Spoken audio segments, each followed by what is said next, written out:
අද අපි කාල හඳුනාගනිමු.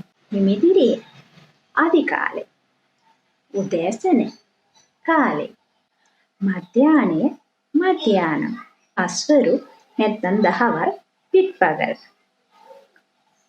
පෙරවරු මුට්පගල්, සවස මාலை, රාත්‍රිය ඉරவு, දිම රාත්‍රිය නඩිරவு නැත්නම් නඩසාමම්. අද ඉன்று ඊයේ நேற்று හෙට நாளை அணிந்தா நாளை மறுநாள் பெரியடா முன்னைய நாள் வருஷய வருடம் மாசය මාදම් අතිය වාரம் නැත්නම් කිලමි පැය මණික්තියාලම් විනාඩි නිමිடம் විනාඩිය නිමිடம் තප්පරය විනාඩි තප්පරය විනාඩි